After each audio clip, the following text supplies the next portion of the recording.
අද අපි මේ වීඩියෝ එකකින් කතා කරමු රෙජිස්ට්‍රාර් ජෙනරාල් දෙපාර්තමේන්තුවේ සනස සමිතියේ රැකියා බෑතු ගැන. රෙජිස්ට්‍රාර් ජෙනරාල් දෙපාර්තමේන්තුව මගින් මේ රැකියාව පිළිබඳව රැකියා විස්තර ඉදිරිපත් කරලා තියෙනවා.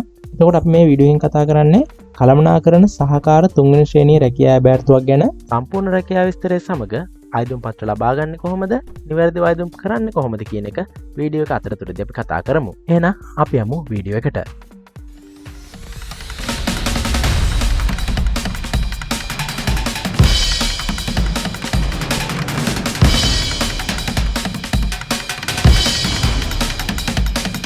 සීනයක් වූ රැකියා අවස්ථාව තවදුරටත් සීනයක් නොවන්නට දිනපතා අලුත් වන රැකියාව වේගවත් සහ නිවැරදිව ආයුධම් පත්‍රය සමග නොමිලේම වූ එකට.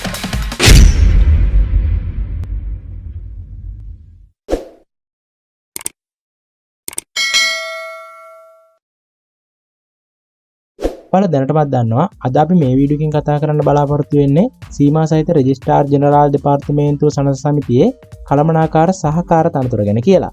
හරි මේකෙදි රැකියා විස්තරය මේ විදිහට දාලා තියෙනවා. මුලින්ම තනතුර කළමනාකරන සහකාර තුන්වෙනි ශ්‍රේණිය කියලා සඳහන් කරලා තියෙනවා.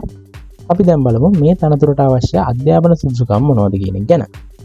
අපොස උසස් පෙළ සාමාර්ථය සමග දෙවරකට නොවැඩි වාර ගණනකදී අපොස සාමාන්‍ය පෙළ ගණිතය, භාෂාව සහ ඉංග්‍රීසි ඇතුළුව විෂයන් 4කට සම්මාන සාමාර්ථ තිබීම හෝ ගණිතය, භාෂාව සහ ඉංග්‍රීසි සමග විෂයන් 5කට සම්මාන සහිතව අපොස සාමාන්‍ය පෙළ සමත් වීම සහ ජාතික සමෝපකාර මණ්ඩලය විසින් පිරිනමනු ලබන සමෝපකාර සංවර්ධන සාමාන්‍ය පෙළ සාමාර්ථය සමග පිළිගත් වාණිජ කාර්මික ආයතනයක කාර්යාල කටයුතු පිළිබඳව වසරක පළපුරුද්ද හෝ කාර්යාල කළමනාකරන විෂයට සම්මාන සහිතව ජාතික සමෝපකාර මණ්ඩලය විසින් පිරිනමනු ලබන සමෝපකාර සංවර්ධන සාමාන්‍ය පෙළ සාමාර්ථය සමග පිළිගත් වාණිජ කාර්මික ආයතනයක කාර්යාල කටයුතු පිළිබඳව වසර 2කට නොවඩු පළපුරුද්ද හෝ කාර්යාල කාර්ය සහායක තනතුරේ පළවෙනි ශ්‍රේණියේ වසර 5ක පළපුරුද්ද.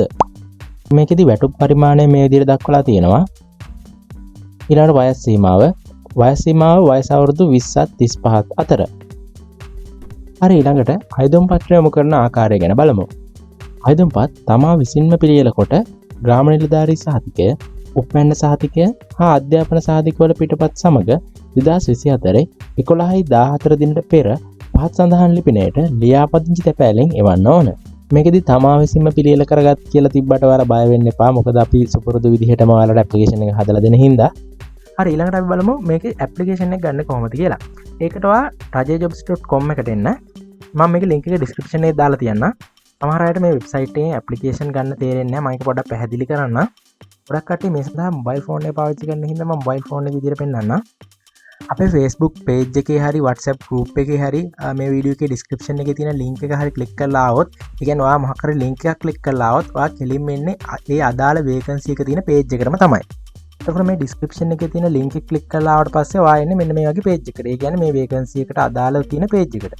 එතකොට මේකේ තියෙන වෙනත් කිසිම දෙයක් ඔයා click කරන්න එපා. ඒ page එකට ආවට පස්සේ ඔයා මේ page එකේ පහළට එන්න. පහළට ආවට පස්සේ ඔයාට closing date එහෙම තියෙනවා. ඒකේ තාප් පහළට එද්දි full details කියලා මෙන්න මේ වගේ බටන් එකක් තියෙනවා. අන්න ඒකේ තමයි මේ රැකියා විස්තරය සඳහන් කරලා තියෙන්නේ. ඊට පස්සේ මෙතන මේ ඇප්ලිකේෂන් කියලා තියෙන තැන රතු පාට බටන් එකකින් ක්ලික් කළා තමයි ඔයාලට ඇප්ලිකේෂන් එක ගන්න පුළුවන්. ඒ වගේම ඊට පහළ තියෙන WhatsApp බටන් එක ක්ලික් කරලා අපේ WhatsApp group එකට join වෙන්න පුළුවන්. හරි එතකොට විශේෂයෙන් මතක තියාගන්න ඕන දේ තමයි මේකේ තියෙන වෙන දේවල් ක්ලික් කරන්න එපා. මේ බටන් ක්ලික් කළා තමයි ඔයාලට විස්තරය සහ ආයුධම් පත්‍රය ලබා ගන්න පුළුවන් වෙන්නේ. හරි ඊළඟට මෙතනදී සඳහන් කරලා තියෙනවා ඇමනුම් රහිත වේවන ආයුධම් පත්‍ර ප්‍රතික්ෂේප කරනවා කියලා. ඒ කියන්නේ සහතිකවල පිටපත් නැතුව වේවන ආයුධම් පත්‍ර ප්‍රතික්ෂේප කරනවා කියලා. හරි අවසානයේට ආයුධම් පත්‍ර එවිය යුතු ලිපිනේ සඳහන් කරලා තියෙනවා ගරු සභාපති සීමා සහිත රෙජිස්ට්‍රාර් ජෙනරාල් දෙපාර්තමේන්තුවේ සේවකයින්ගේ සනස සමිතිය අංක 234 ඩෙන්සිල් කොබ්බෑකඩුව මාවත බත්තර මුල්ල කියන ලිපිනයට තමයි ඔයාගේ ආයුධම් පත්‍රය එවන්න ඕනේ. මේ වීඩියෝ එකට වැදගත් වුණා නම් ලයික් එකක් දාන්න. ඒ වගේම ප්‍රශ්න තියෙනවා නම් කමෙන්ට් එකක් දාන්න. අනිවාර්යෙන් channel එක subscribe කරන්න, bell icon එක press කරන්න. එහෙනම් අපි අලුත් වීඩියෝ එකකින් ආයෙත් හම්බෙමු. හැමෝටම සුබ දවසක්.